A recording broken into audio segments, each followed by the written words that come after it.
SWM 선교회 가족 여러분 안녕하십니까? 저는 달라스 수종교회 홍장표 목사입니다. 오늘 마가복음 11장 20절에서 25절 말씀으로 여러분과 함께 은혜 나누기를 원합니다. 오늘 예수님께서 예루살렘에 들어가십니다. 그리고 의미심장한 그 발걸음 속에서 예수님은 십자가를 마음에 담고 이 길을 걸어가고 계십니다. 근데 입구에서 예수님이 한 무화과 나무를 바라보시고 다가서십니다. 그 무화과 나무에서 혹시 열매를 얻을까 예수님이 기대하셨습니다. 그러나 아무 열매가 없는 것입니다. 그때 예수님께서 갑자기 그 무화과 나무를 저주하십니다. 14절의 말씀에 보면 이제부터 영원토록 사람이 내게서 열매를 따지 못하리라. 이 말을 하실 때 제자들이 그 옆에서 의아하게 생각했고 당황한 생각을 먹었을 것입니다. 자, 그런 일이 있은 후에 오늘 다시 그곳에 예수님이 발걸음을 옮기게 됩니다. 그때 예수님에게 제자들이 그 무화과 나무가 마른 것을 보고 예수님에게 고백하는 것입니다. 예수님, 무화과 나무가 말랐습니다. 이 사건을 볼 때 여러분 어떻게 생각하십니까? 아무리 배가 고파도 예수님은 천지 만물의 주인이시고 창조주이신 하나님의 아들이십니다. 근데 무화과 나무를 그렇게 저주할 수 있는가라는 것입니다. 그리고 13절 말씀에 보면 아직 무화과 때가 아니라고 성경이 말씀을 합니다. 물론 우리는 이 사건을 통해서 우리에게 말씀하고자 하시는 주님의 메시지가 있음을 전제로 하면서 이 말씀을 대하는 것입니다. 그 무화과 나무가 마른 것을 예수님이 보셨을 때 22절에 예수님께서 이렇게 말씀하십니다. 하나님을 믿으라. 하나님을 믿으라. 하나님을 믿으라는 이 말씀 속에서 무화과 사건의 저주는 주님께서 의도하신 하나의 레슨이고 주님의 계획이 있는 말씀이었다라는 것입니다. 무화과 나무는 독특한 특징을 가지고 있습니다. 열매가 먼저 열리고 잎들이 따라서 열리는 것입니다. 그러므로 사람들이 무화과 나무를 바라보면서 잎사귀가 있다는 것은 열매가 있음을 전제로 하는 것입니다. 근데 오늘 예수님이 보신 무화과 나무는 잎사귀는 무성한데 열매가 없었습니다. 예수님은 이 무화과 나무를 통해서 이스라엘 백성들의 신앙의 현주소를 지적하고 계십니다. 신앙의 모양은 갖추고 있지만 그러나 중심이 없는, 마음이 없는 그들의 외식을 예수님이 지적하고 계신 것입니다. 하나님을 믿으라. 하나님을 믿으라. 자, 그런데 이 말씀 다음에 예수님이 하신 말씀이 우리의 마음을 불편하게 만들 수가 있습니다. 예수님이 23절에 이렇게 말씀을 하십니다. 내가 진실로 너희에게 이르노니 누구든지 이 산더러 들리어 바다에 던지라 하며 그 말하는 것이 이루어질 줄 믿고 마음에 의심하지 아니하면 그대로 되리라. 누구든지 이 산더러 들리어 바다에 던지라 하면 그대로 된다라는 것입니다. 굉장히 놀라운 선언이십니다. 자, 이 지점에서 성경은 우리에게 예수님이 도대체 누구이냐라는 문제로 우리를 이끌고 가는 것입니다. 예수님은 누구이십니까? 그분은 하나님의 아들이십니다. 그분은 하나님과 동등하신 분입니다. 태초에 천지 만물을 창조하실 때 요한사도는 예수님이 하나님과 함께 계셨다고 요한복음 1장 1절 이하에서 말씀을 하십니다. 그러므로 예수님의 말에는 창조의 권세가 있고 능력이 있음을 압니다. 여러분, 우리의 말에 권세가 있음을 생각해 보셨습니까? 하나님의 형상대로 지음받은 인간 안에도 하나님은 말의 권세를 담아 놓으셨다라는 것입니다. 말하는 것이 이루어질 줄로 믿고 선포하면, 의심하지 아니하면 그대로 된다고 말씀을 하시는 것입니다. 여러분 입술에 권세를 주셨습니다. 여러분이 선포하는 말에 주님께서 함께 하신다고 말씀합니다. 믿고 의심하지 아니하면 그대로 되리라. 우리는 종종 믿는 것과 의심하는 것 사이에서 고민할 때가 있습니다. 그러나 여러분, 의심 자체를 너무 괴로워하지 마십시오. 오늘 주님은 먼저 말을 선포하고 그 말과 함께 마음이 움직여지는 것을 말씀을 하십니다. 받은 줄로 믿으라. 받은 줄로 믿으라. 그 말하는 것이 이루어진 줄로 믿으라고 말씀을 하십니다. 자, 예수님께서 말씀하신 이 의도 속에 믿음의 능력이 무엇입니까? 그대로 된다고 믿는 그 내용이 무엇입니까? 이 산도로 들리어 바다에 던지라 하면 그대로 될 것이다. 이 질문을 여러분이 어떻게 생각하십니까?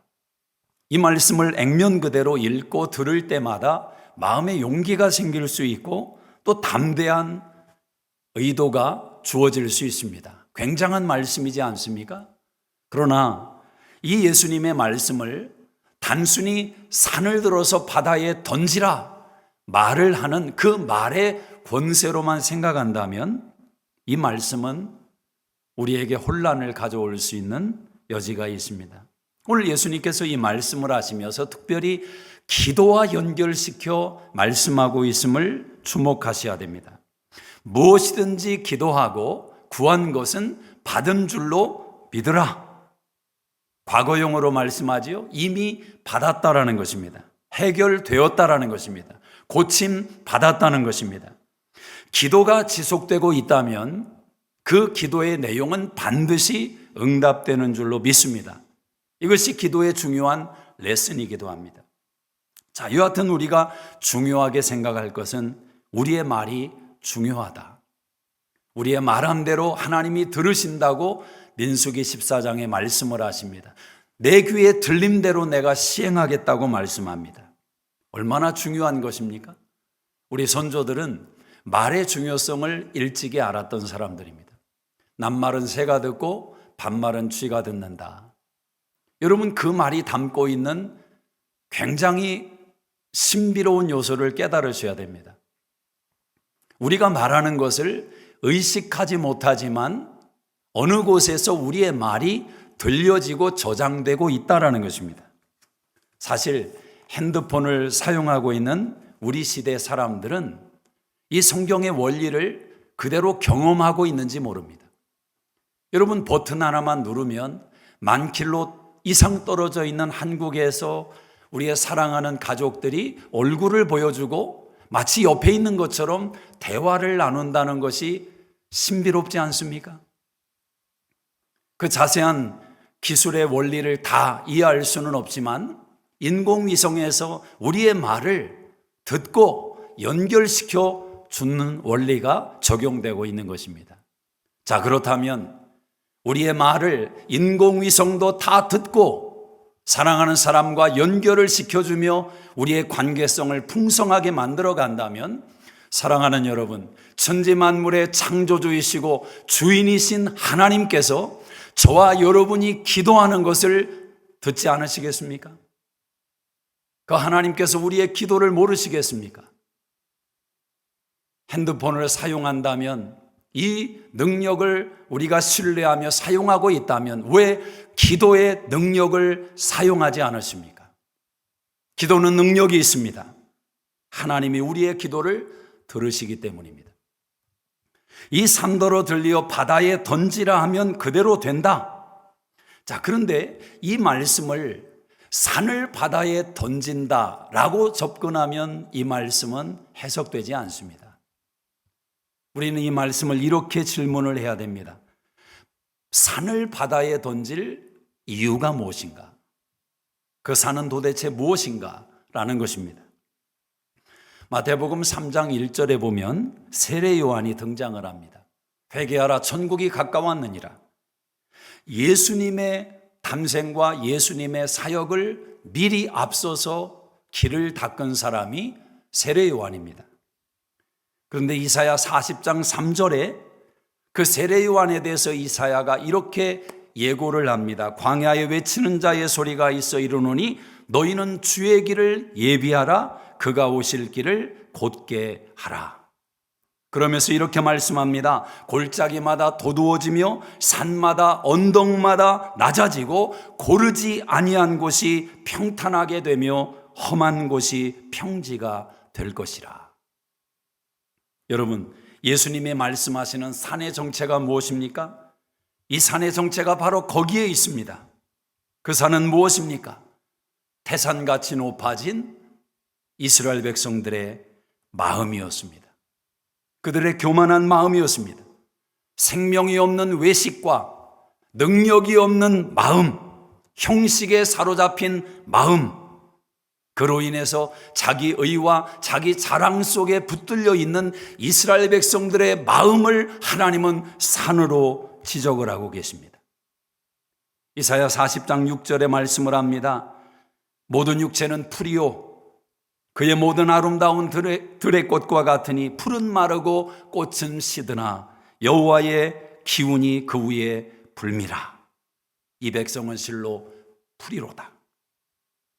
무화과나무처럼 생명이 없습니다. 능력이 없습니다. 열매가 없습니다. 하나님을 향한 사랑이 없어요. 마음이 없습니다. 그럼에도 불구하고 자기 자신들의 연약함을 깨닫지 못하는 이스라엘 백성들입니다. 그들은 곧 마르게 될 것입니다.